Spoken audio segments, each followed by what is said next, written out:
मैं माँ हूँ, धरती माँ। संसार और जीवन का निरंतर विस्तार हो रहा था। मेरे वासुदेव ने मानव कल्याण के लिए 4 वेदों को अपने मुख से जन्म दिया। दूसरी ओर ब्रह्मा सृष्टि का विस्तार कर रहे थे। उन्होंने अपनी सहायता के लिए प्रजापतियों की रचना की। उनमें एक ऋषि कश्यप थे। ऋषि कश्यप की 3 पत्नियां थीं, अदिति, दिति और दनु। अदिति की संतान माता के दिए हुए सुंदर संस्कारों के कारण देवता कहलाई। दिति और दनु अच्छी माताएं नहीं सिद्ध हुईं, इसलिए उनकी संतानें भी अच्छी नहीं निकली। उनके संस्कारों के कारण उनकी संतानें क्रमशः असुर और दानव कहलाईं। इनमें दिति का पुत्र हैग्रीव घोड़े जैसे मुंह वाला मानव संस्कृति का सबसे बड़ा शत्रु था। यह संकट हर युग में रहा है कि बुरे लोग अच्छे नहीं बनना चाहते, बल्कि अच्छों को हानि पहुंचाना चाहते हैं, अच्छाई को मिटाना चाहते हैं। मुझे इसलिए हैग्रीव और उसके इरादों से डर लग रहा है। पर आज एक ऐसा दिन है जब मुझे डर से अधिक इस हर्ष का अनुभव हो रहा है कि आज एक योग्य संतान अपनी माता को सम्मान देने वाली है। ऐसा समारोह होने जा रहा है जिसमें भाग लेने को स्वयं भगवान विष्णु और माता लक्ष्मी भी व्याकुल हैं।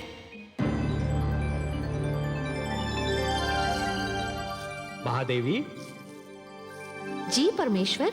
हमें देवलोक चलना है। देवलोक? ये अचानक देवलोक जाने का निश्चय? आज देवलोक में देव माता अदिति का अभिनंदन है देवी, और आप तो हमारे विचारों से भलीभांति परिचित हैं। आप जानती हैं कि नारी का सम्मान हमारी दृष्टि में कितना महत्व रखता है। जानती हूँ परम श्रेष्ठ, जहाँ नारी का सम्मान होता है वहाँ आपका निवास होता है। हाँ देवी, यत्र नार्यस्तु पूज्यन्ते रमन्ते तत्र देवताः, और इसीलिए हमारा वहाँ उपस्थित रहना अनिवार्य है। तो फिर चलिए कमल नयन, मुझे भी ऐसे अवसर पर उपस्थित रहकर हार्दिक प्रसन्नता होती है। आइए। माता अदिति की, माता अदिति की, माता अदिति की, माता अदिति की, माता अदिति की, माता अदिति की, माता अदिति की, माता अदिति की, माता अदिति की, माता अदिति की, माता अदिति की, माता अदिति की, माता अदिति की। अभिनंदन देव माता, अभिनंदन। आप एक आदर्श माता हैं, आदर्श पत्नी हैं, आदर्श नारी हैं। मेरा प्रणाम स्वीकार कीजिए। मैं तो आपको और माता लक्ष्मी को देखकर धन्य हो गई त्रिलोकीनाथ। मेरे लिए तो आज का दिन मेरे जीवन का सर्वश्रेष्ठ दिन है। ओह, तो मेरे लिए भी है देवी। आज आपको आपके योग्य पुत्र सम्मानित कर रहे हैं, और मेरे लिए वो दिवस सृष्टि का सबसे श्रेष्ठ दिवस होता है जब संतान माता का अभिनंदन करती है। और आपने तो ऋषि कश्यप के प्रति अपने पत्नी धर्म को और अपनी संतान के प्रति अपने मातृत्व के धर्म को इतनी निष्ठा और गरिमा से निभाया है कि समस्त संसार को आपसे सीख लेनी चाहिए। देव माता तो मुझे मेरे पुत्रों ने बना दिया है, जिन्हें संसार देवता कहकर पुकारता है। परंतु सत्य इससे सर्वथा विपरीत है देवी। अर्थात? सत्य यह है कि संसार आपके पुत्रों को देवता इसलिए कहता है कि आपने उन्हें वो सारे संस्कार दिए जिन्हें पाकर ये देवता हो गए। मैंने तो उन्हें केवल माता का प्रेम दिया है सर्वेश्वर। निस्संदेह, परंतु माता का प्रेम वो विचित्र वस्तु है देवी, जो संतान को सुधार भी सकता है और संतान को बिगाड़ भी सकता है। आपने अपनी संतान को अच्छी शिक्षा दी, अच्छे आचार विचार दिए, अच्छाई और बुराई की पहचान कराई, जीवन जीने के ढंग सिखाए, उन्हें बुरी डगर पर चलने से रोका, उनकी हर भूल पर उन्हें टोका, और यही तो माता का वास्तविक प्रेम है। देवी, जिस प्रकार एक पौधे को अच्छे फलने फूलने के लिए सूर्य के प्रकाश, निर्मल जल और स्वच्छ वायु की आवश्यकता होती है, उसी प्रकार अपनी संतान को योग्य बनाने के लिए अच्छी शिक्षा, दीक्षा और मार्गदर्शन की आवश्यकता होती है। और यही तो सब आपने अपनी संतान को दिया। ये सब आप ही की कृपा है लक्ष्मी नारायण। नहीं देव माता, नहीं। जल को अपनी निर्मलता, वायु को अपनी शीतलता और पुष्प को अपनी सुगंध का ज्ञान नहीं होता। ये ज्ञान तो केवल उन्हीं को होता है जो जल को स्पर्श करते हैं, जो वायु का अनुभव करते हैं, जो पुष्प के समीप जाते हैं। हे देव माता अदिति, आप कितने महान हैं, इसका अनुमान कदाचित आपको नहीं है, परंतु आपके पुत्रों को है, संसार को है और मुझे है। बल्कि आपके मातृत्व को देखकर तो मुझ जैसा अजन्मा भी आपकी कोख से जन्म लेना चाहता है। हे त्रिलोकीनाथ, आपके सुंदर मुख से ये मधुर वाणी सुनकर मेरे हृदय की जो दशा है उसका वर्णन करने के लिए मेरे पास शब्द ही नहीं है। मेरा मन प्रसन्नता से फूला नहीं समा रहा। आपकी माता कहलाने से बड़ी उपलब्धि और क्या हो सकती है। जिसे ये स्थान मिल जाए त्रिलोक में, उसकी तुलना कोई नहीं कर सकता। तब हे देव माता अदिति, मैं आपको यह वचन देता हूं कि आपका पुत्र कहलाने का सौभाग्य अवश्य प्राप्त करूंगा। मैं धन्य हो गई त्रिलोकीनाथ। मैं उस दिन की प्रतीक्षा करूंगी। जाने की अनुमति दीजिए।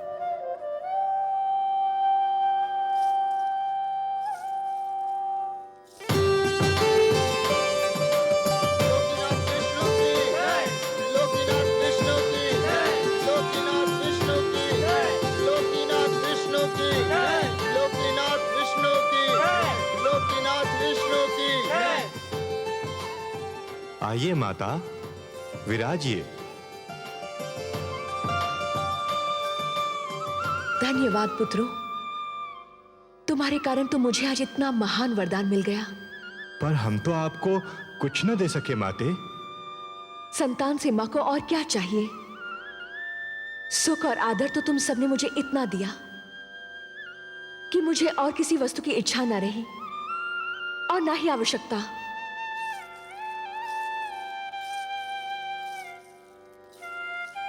हम चाहते हैं कि हम आपकी और सेवा करें माते।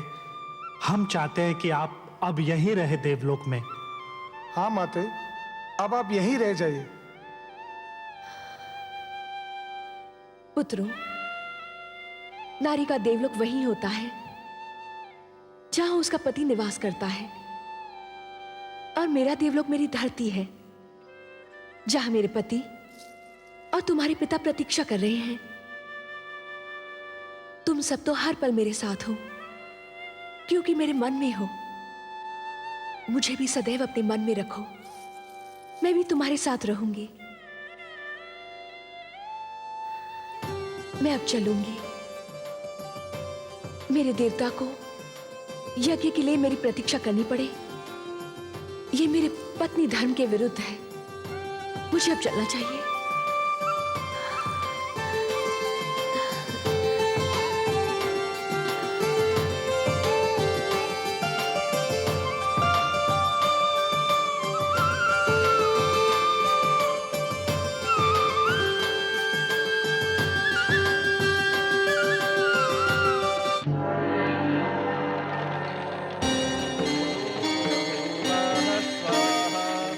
तत्सावितुर्वरेण्यं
सौभाग्यवती भव, आयुष्मती भव।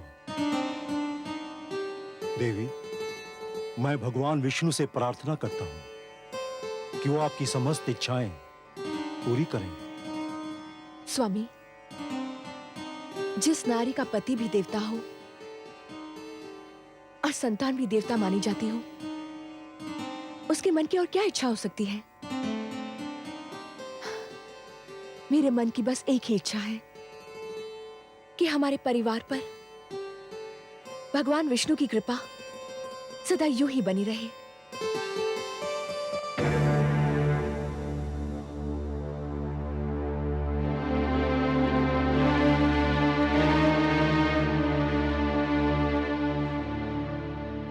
आप दोनों अब आ रही हैं, जबकि ये यज्ञ संपन्न हो चुका है।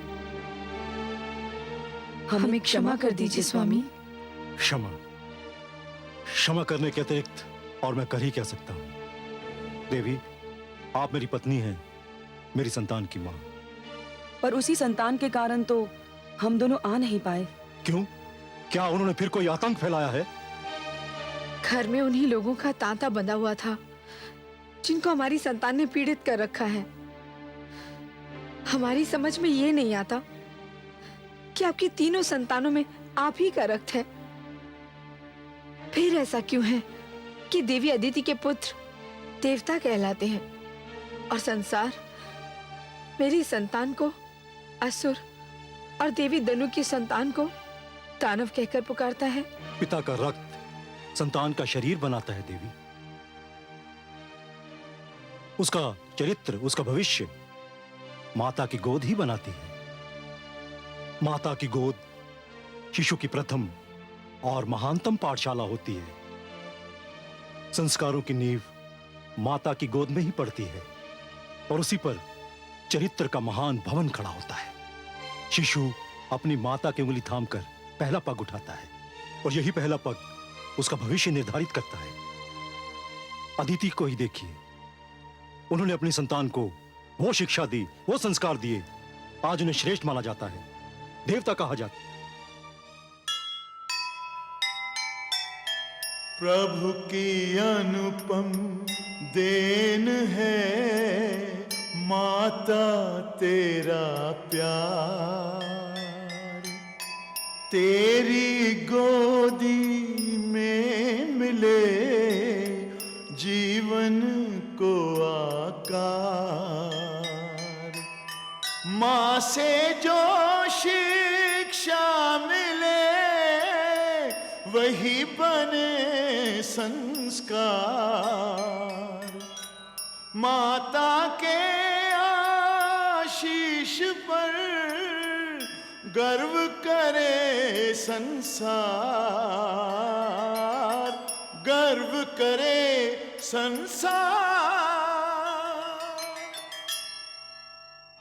और आप दोनों ने अपनी संतान की शिक्षा की ओर कोई ध्यान नहीं दिया। उन्हें कभी बुरे कर्मों से रोकने की चेष्टा नहीं की। लाड प्यार करके उन्हें इतना बिगाड़ दिया कि आज वो आपकी भी नहीं सुनते। मैं उनको नहीं, आपको दोषी समझता हूं। और देवी धनु, आपके पुत्र हयग्रीव ने धरती पर वो उत्पात मचा रखा है कि संसार उससे पीड़ित है और मैं उससे लज्जित हूं।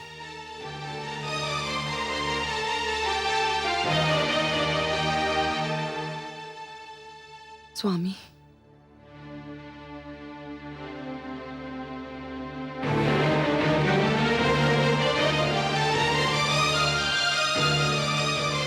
देवी अदिति, आप ही कोई उपाय बताइए कि मैं क्या करूं। हयग्रीव को समझाइए बहन कि वो हिंसा और अत्याचार का मार्ग छोड़ दे।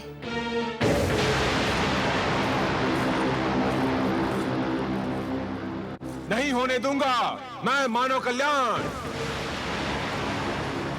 नहीं पुत्र हयग्रीव, नहीं, मेरी बात सुन। नहीं मां, हमें देवताओं से ज्ञान नहीं मिलेगा, न्याय नहीं मिलेगा, उस समय तक नहीं मिलेगा जब तक हम स्वयं आगे बढ़कर उनसे ज्ञान और न्याय छीन न लें। भगवान विष्णु मानव को ज्ञान देकर हमसे अधिक शक्तिशाली बनाना चाहते हैं। मैं हयग्रीव उस ज्ञान का अपहरण करूंगा, उसे बंदी बनाकर रखूंगा। ज्ञान का यह प्रकाश मानव समाज तक कदापि नहीं पहुंचने दूंगा। मैं भगवान विष्णु को पराजित करूंगा, देवताओं को पराजित करूंगा, समस्त मानव जाति को पराजित करूंगा। मां, हयग्रीव से आरंभ होगी दानव संस्कृति।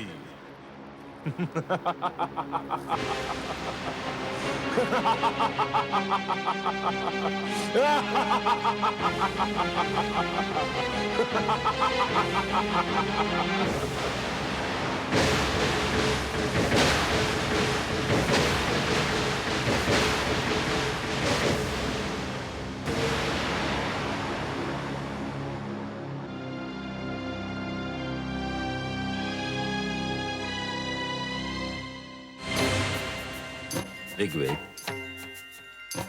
यजुर्वेद, सामवेद, अथर्ववेद, मेरे निकट आइए।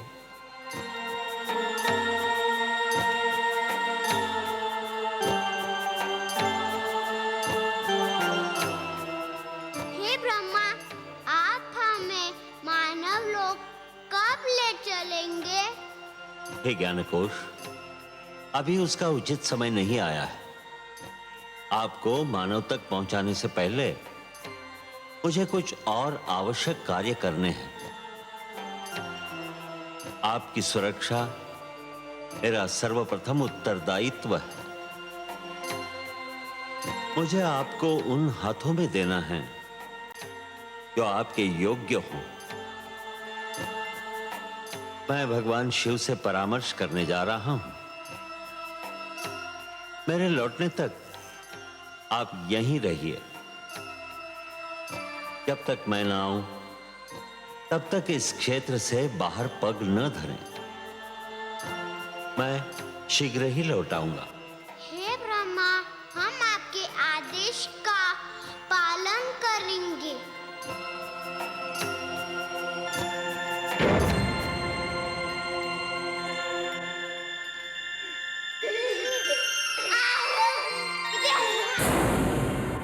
दानवराज हयग्रीव की, दानवराज हयग्रीव की, दानवराज हयग्रीव की, दानवराज हयग्रीव की, दानवराज हयग्रीव की, दानवराज हयग्रीव की, दानवराज हयग्रीव की, दानवराज हयग्रीव की, दानवराज हयग्रीव की, दानवराज हयग्रीव की।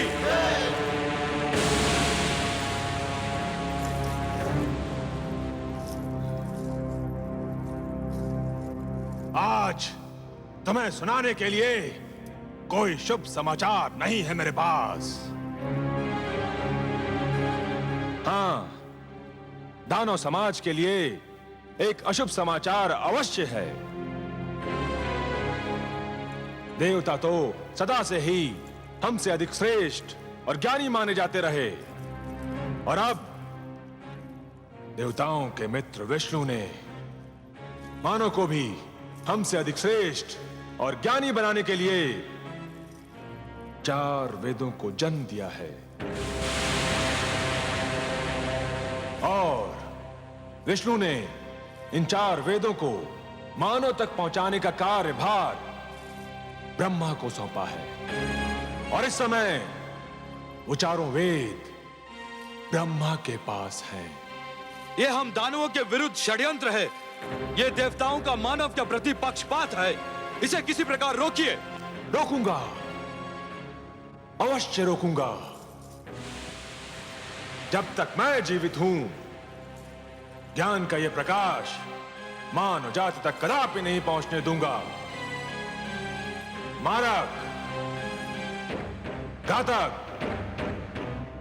पीड़क, हिंसक,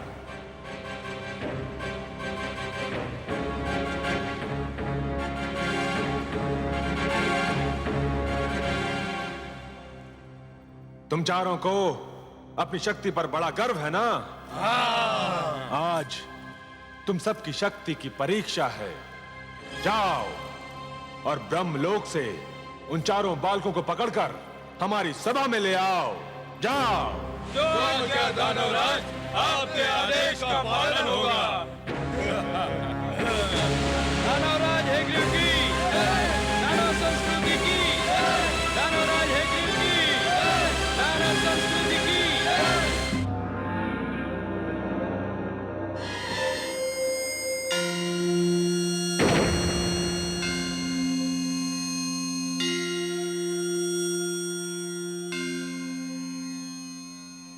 प्रणाम आदि प्रजापति ब्रह्मदेव। प्रणाम भोलेनाथ। शिवलोक पधार कर आपने मुझे धन्य किया। मैं आपसे कुछ परामर्श करना चाहता हूँ शिव शंकर। आपको सहयोग देकर मुझे प्रसन्नता होगी। हे महेश, भगवान विष्णु ने 4 बालकों के रूप में अपनी वाणी मुझे सौंपी है और आदेश दिया है कि मैं इसे मानव तक पहुंचा दूं। ये तो आपके लिए कोई कठिन कार्य नहीं है।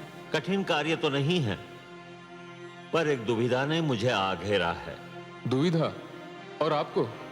हाँ भोलेनाथ, आप तो भली भांति जानते हैं कि धरती पर क्या उत्पात मचा हुआ है।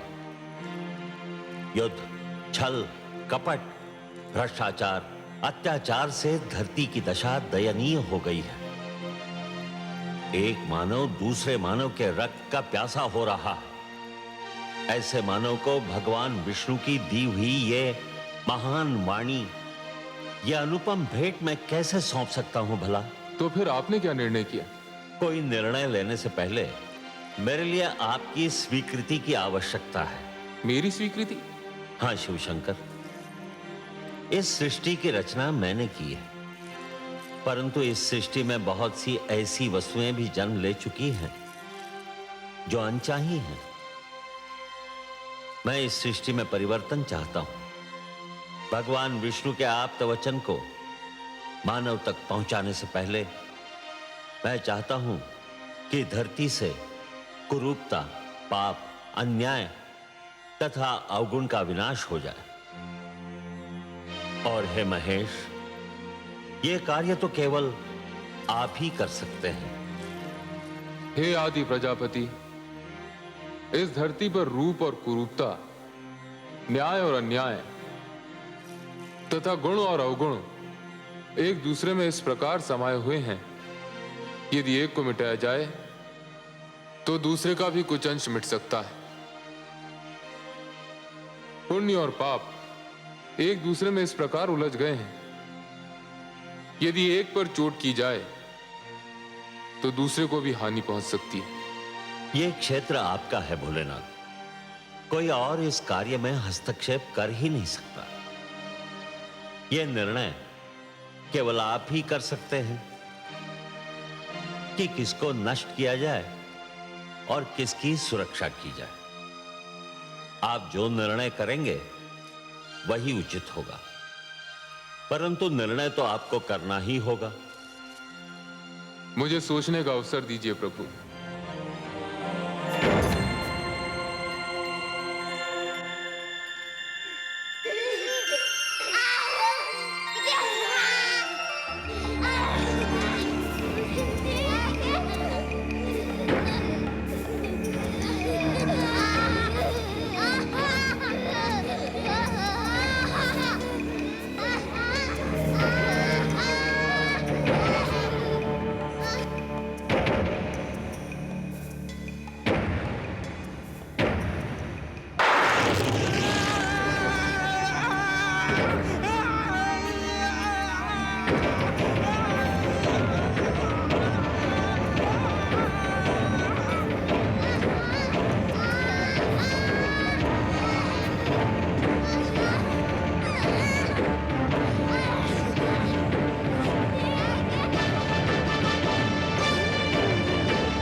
क्या निर्णय है आपका भोलेनाथ?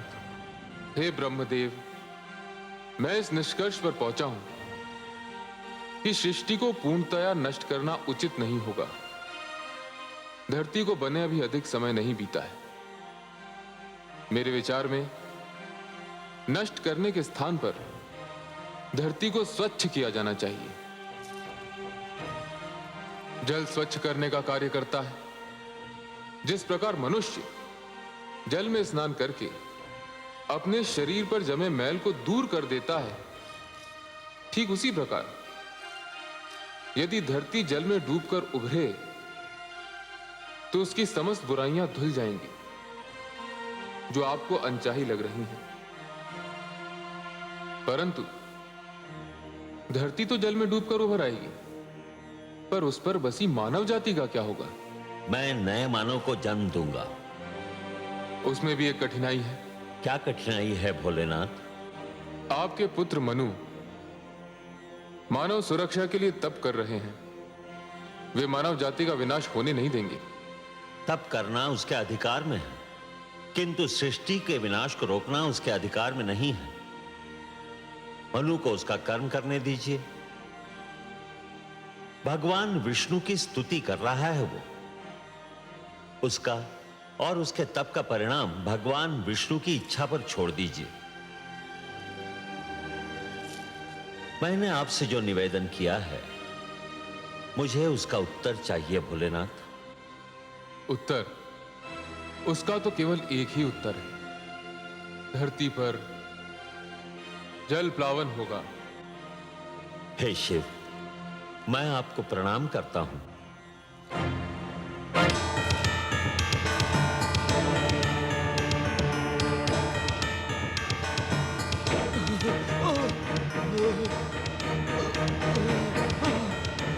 दानवराज, दानवराज, हम उन बालकों का अपहरण नहीं कर सके। 3 दानव ब्रह्मलोक में मारे गए। मैं किसी प्रकार अपने प्राण बचाकर यहाँ पहुंचा हूँ। कायर, तू भी वही क्यों नहीं जलकर भस्म हो गया? मैं भी मर जाता तो ये सूचना आपको कौन देता दानवराज? सूचना समाप्त हो चुकी ना?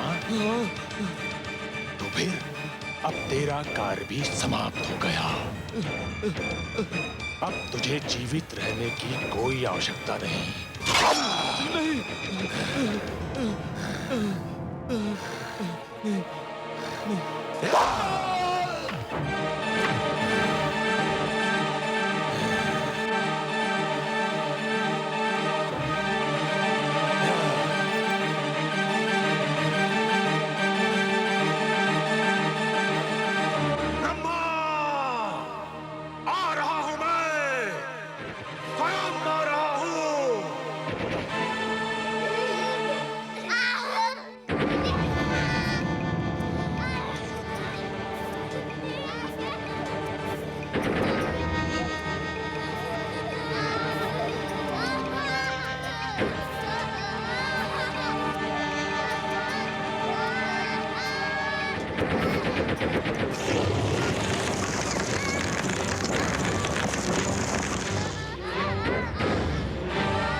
बालकों, मेरा चमत्कार देखना चाहते हो तो आओ, मेरे पास आओ। हम यहाँ से बाहर नहीं जा सकते। क्यों? क्यों नहीं आ सकते? भगवान ब्रह्मदेव का आदेश है कि हम इस क्षेत्र से बाहर पग भी न धरे। अरे वो तो महाकपटी है, तुमसे छल कर रहा है। ब्रह्मा जैसे महान देवता के लिए ऐसे शुभ शब्द मुख से निकालते हुए तुम्हें लज्जा नहीं आती? लज्जा?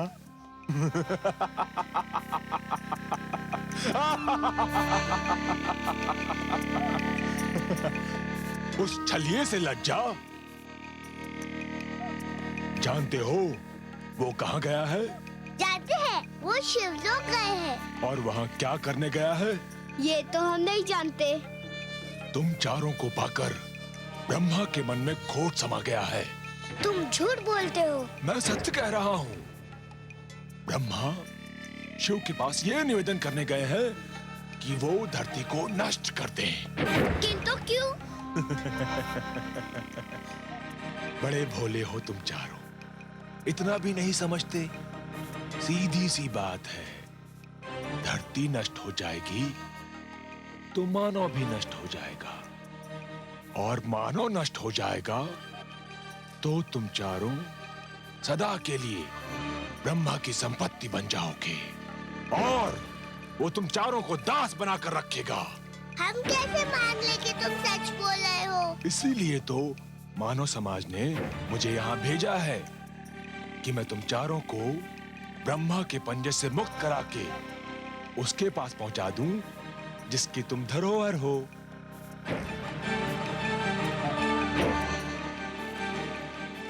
सोच क्या रहे हो? यदि ब्रह्मा आ गया तो कभी मुक्त नहीं हो पाओगे।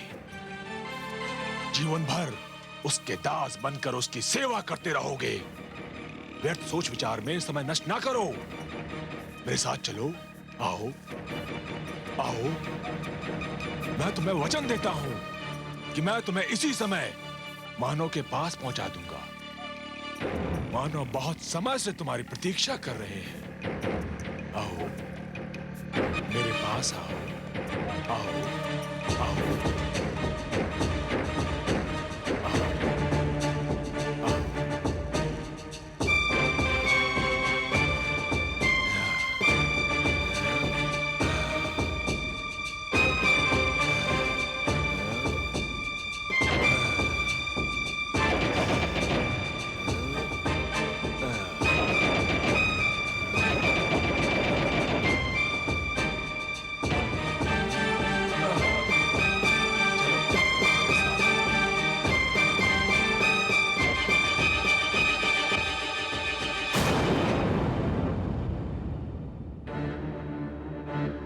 ऋग्वेद, यजुर्वेद, सामवेद, अथर्ववेद, कहाँ हो तुम?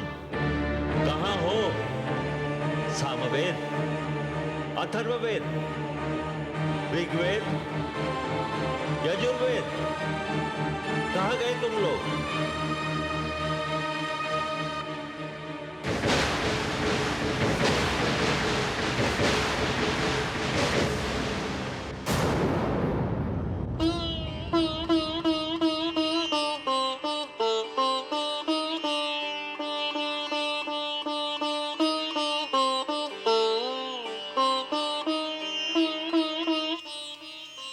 सर्वेश्वर, आपने अपनी जो धरोहर ब्रह्मा जी को सौंपी थी उसे कोई चुरा कर ले गया है। देख रहा हूं देवी। किंतु आप तो योग निद्रा में थे। आपने? ध्यानस्थ था देवी। निद्रा और ध्यान में बस थोड़ा सा ही तो अंतर होता है। निद्रा में शरीर के साथ साथ मस्तिष्क भी सो जाता है, और ध्यान में मस्तिष्क सचेत और पूर्ण रूप से जागा हुआ होता है। हे सर्वेश्वर, फिर आप शांत क्यों हैं? शांत इसलिए हूं कि मैं देखना चाहता हूं कि हयग्रीव मेरे आप्त वचन को कहां ले जा रहा है।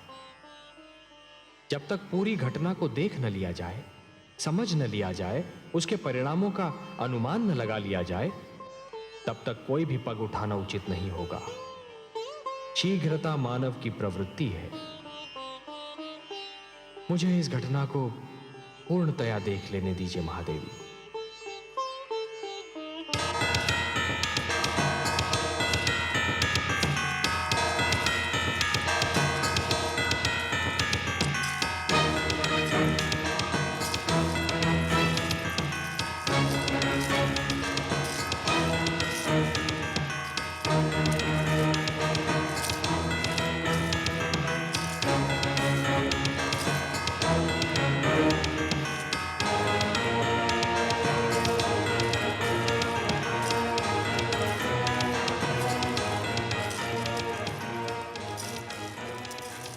तुम कौन हो और हमें कहाँ ले आए हो? मैं अग्रीव दानव हूँ और ये मेरा भवन है और तुम चारों अब सदैव यहीं रहोगे। तुम कपटी हो। तुमने हमारे साथ छल किया। तुम्हें अपने अधिकार में लेने के लिए मैं कुछ भी कर सकता था, पर भगवान ने हमें मानव के लिए बनाया है। हम मानव कल्याण के लिए रचे गए हैं। हमें मानव के पास जाना है। अब तुम कहीं नहीं जाओगे। बड़ी कठिनाई से तुम्हें प्राप्त किया है। अब देखता हूँ मानो हमसे अधिक शक्तिशाली कैसे बनता है। तुमने हमें मुक्त नहीं किया तो भगवान विष्णु तुम्हारा सर्वनाश कर देंगे।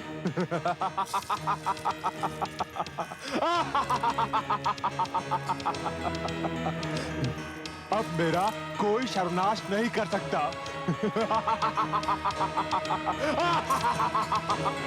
और यदि तुम में से किसी ने भी यहां से भागने का प्रयत्न किया तो तुम सबको नष्ट कर दूंगा।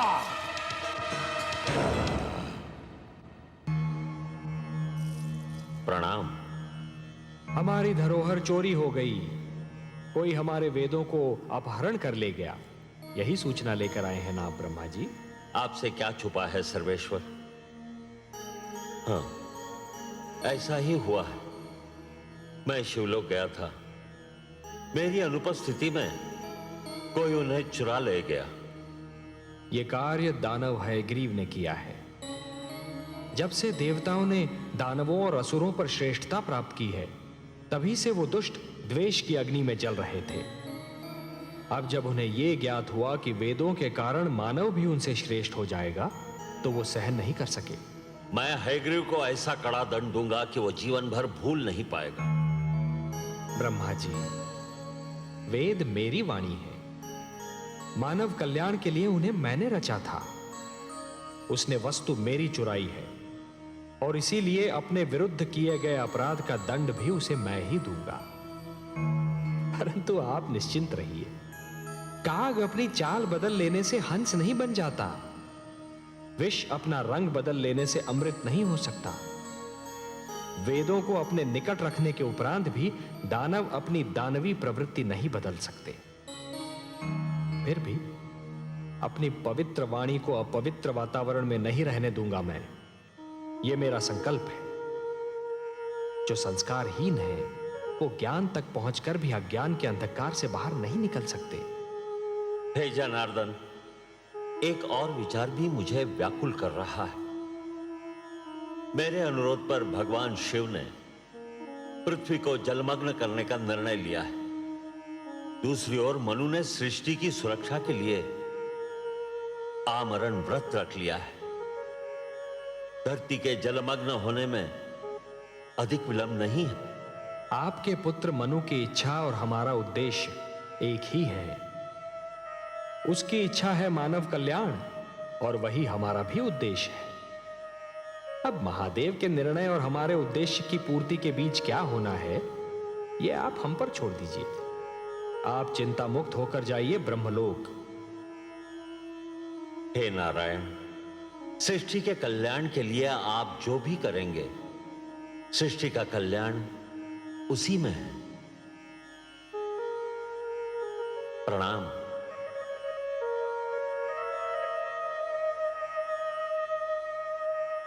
हे प्रभु, अब क्या होगा? आप क्या करेंगे? ब्रह्मापुत्र मनु का क्या होगा? दानव हयग्रीव आपके ज्ञान को नष्ट करने पर तुला हुआ है और भगवान शिव ने पृथ्वी को जलमग्न करने का निर्णय ले लिया है। अब वही होगा देवी जो मेरा वचन है। मैं वचनबद्ध हूं कि जब भी कोई शक्ति मानवता के लिए संकट बनेगी तो मैं उसे अवश्य रोकूंगा। जिस प्रकार सूर्य अपना तेज बांटना नहीं छोड़ सकता, जिस प्रकार एक दीपक अपना प्रकाश फैलाना नहीं छोड़ सकता, उसी प्रकार मैं भी अपने वचन से मुख नहीं मोड़ सकता देवी। अब मेरे प्रथम अवतार का समय आ गया है देवी। मत्स्य अवतार। परित्राणाय साधूनाम विनाशाय च दुष्कृताम धर्म संस्थापनार्थाय संभवामि युगे युगे।